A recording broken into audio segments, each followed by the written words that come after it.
Welcome back to Dad Stuff. You join me today from Croatia. This isn't a holiday video, although there hopefully will be one of those coming soon.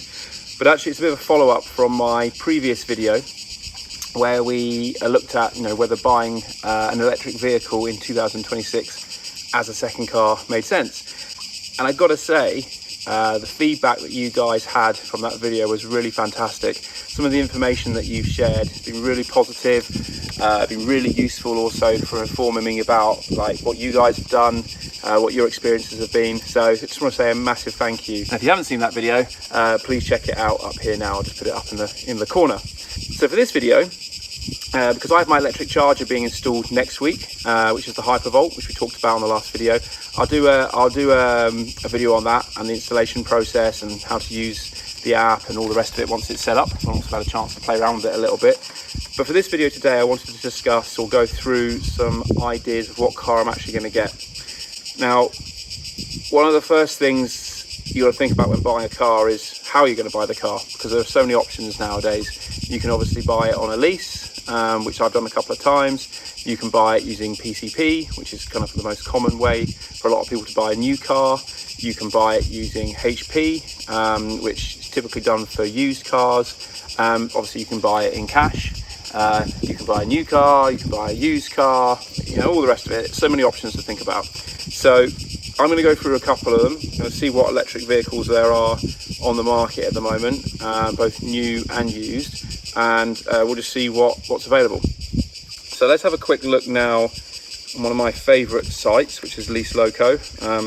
Anyone that likes cars and leases cars probably spends a lot of time on this site just looking for deals, as I am currently at the moment. So let's have a quick look then. So we're going to start with leasing. So getting a new electric car, obviously benefits are it's a new car, comes with a warranty. If I only have it for 3 years, I only have to do limited servicing on it, and won't have to worry about the MOT. So let's look at electric cars first of all. I am probably going to be doing, I think, around 12,000 miles in this car, I think is what I calculated. So let's look for deals with 12,000 miles. Typically I put down around 9 months up front for my lease deals. Do 6 or 9. Some good deals you can get 1 month, but obviously 9 months just gives you slightly lower monthly payments, but it all kind of broadly works out. Delivery time, or just whatever really. I think everything else is probably there. Let's look at what I want to spend per month. Probably no more than 200.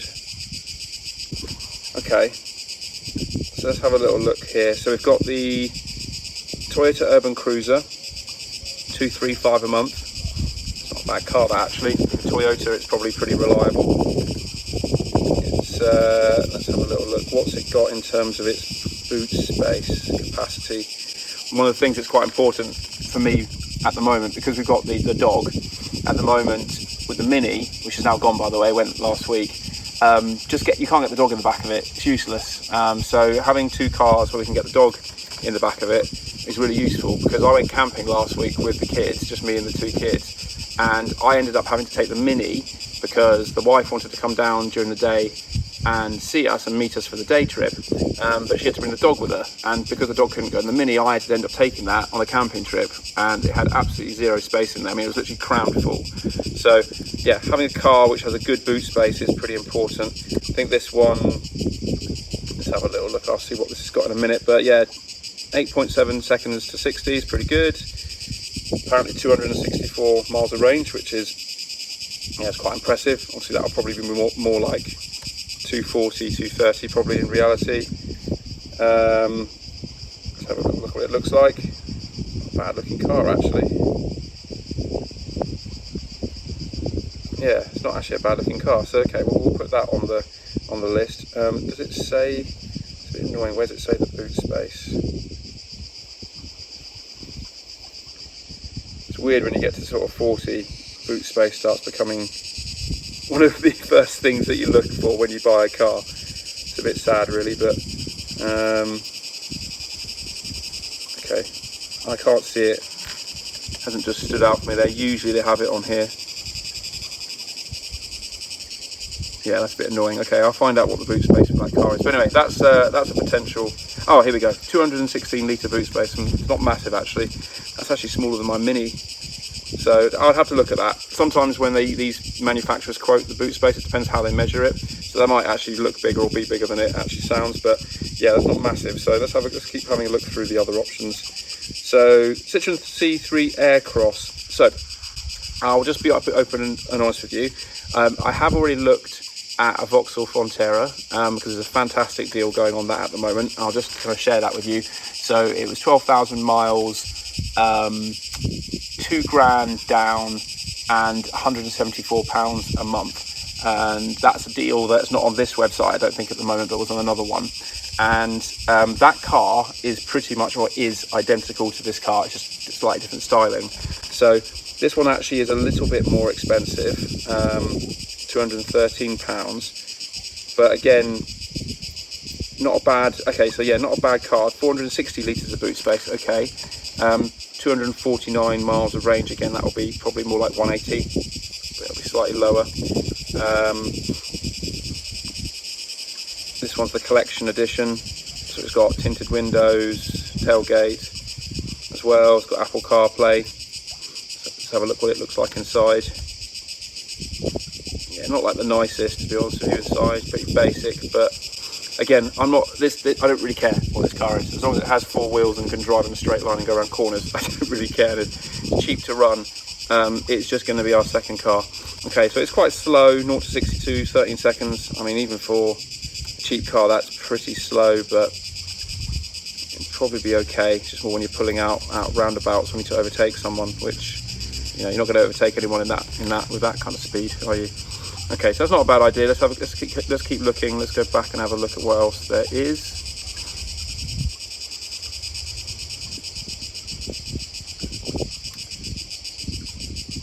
So those two I would consider. Hyundai Insta. Yeah, no, I'm not going to go for that. Thank you very much. Renault 4 E-Tech. Ah, okay, the Frontera is here. Okay, so the Frontera is £246. So yeah, higher than what I've been quoted elsewhere. But again, very similar to the E-Cross, the C3 E-Cross. So those are two basically identical cars made by the same Stellantis group. So I'll consider that one as well. This one looks quite nice. The Renault 4 E-Tech. Let's have a little look at it. Yeah, it's actually quite not a bad looking little car actually. What's the inside look like? Okay. I mean, that's the good thing about cars nowadays. Even if you're buying a basic one like this, it all comes with Apple CarPlay, a big screen on the front. Yeah, okay, it's pretty bog standard, but you know, that looks quite nice inside. Something you could drive every day. Again, I'll do some more detailed reviews on these once I've had a chance to look. But again, that would be quite nice. That would do me. Let me have a look. What's the boot space on that? So 375 litres. It's not quite as big as the Frontera or the E-Cross, but still pretty good. 250 mile range.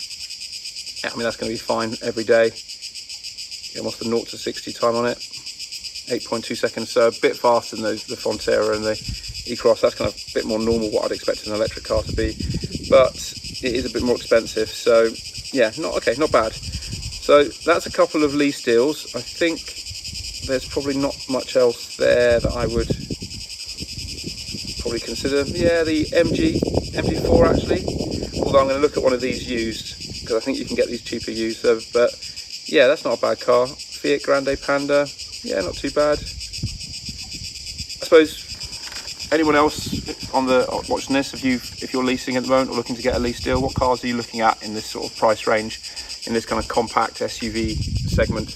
Any of these cars, or do you own any of these cars? I'd be really interested to know, because obviously I'm looking to get one quite soon. So yeah, if you've bought one of these recently and you recommend it, then please let me know, because I might even buy it myself.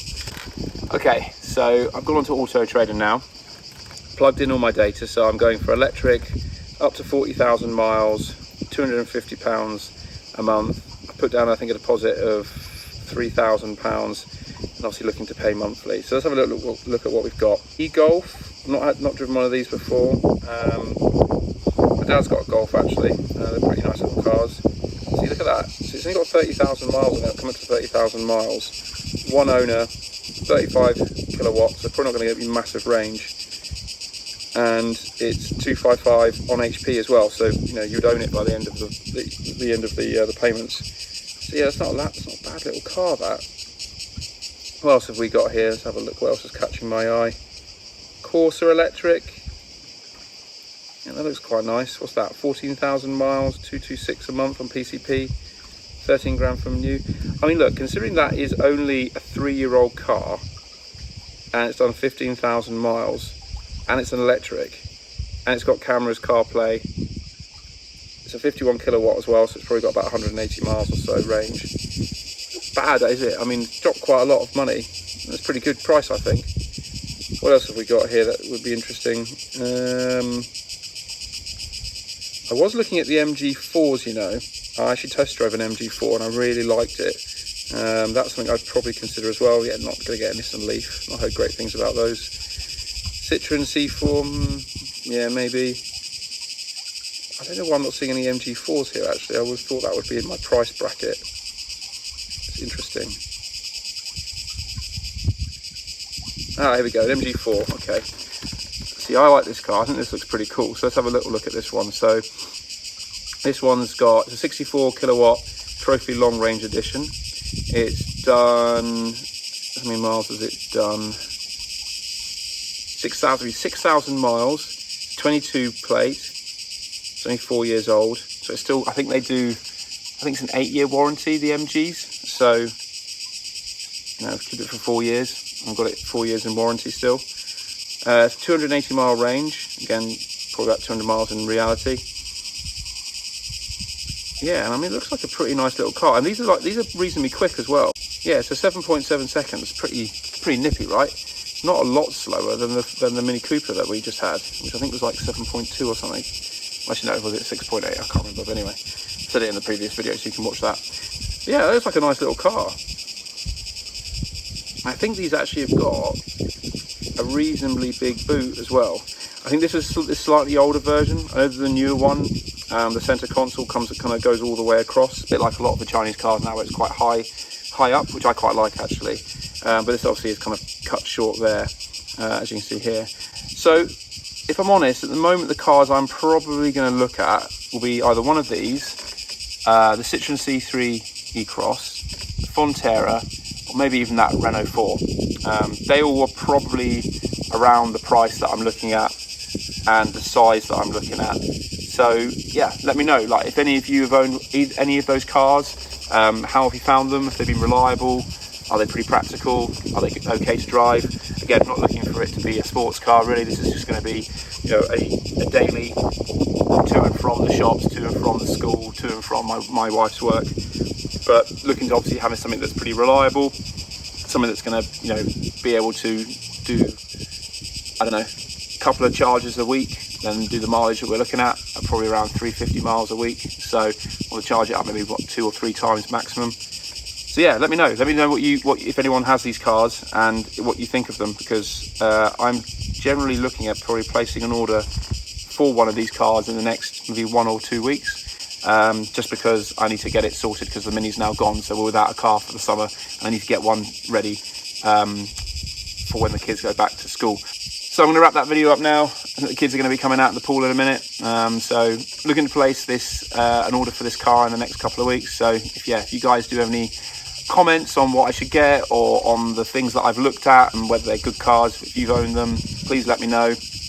I think this is a good time as well, August, September, to get leasing deals, especially for in-stock vehicles that they're trying to get out of the door before the end of the quarter. I need to try and get this car by the end of August, which is a bit of a long shot, I won't lie, but that's why I'm looking at in-stock vehicles, probably more than the order, because I think ordering cars at the moment can take up to 6-7 weeks, if not longer. But I wanted to wait, because I know that this month, especially August, September, is a good time to get good leasing deals. But definitely looking for your feedback, so please comment below, like and subscribe on the video. And yeah, from Croatia, which I will definitely recommend as a holiday destination, doing a separate video on that in an upcoming episode. But yeah, from me, myself and Dad stuff in Croatia, have a lovely day. Thanks for watching the video, and we'll see you on the next one.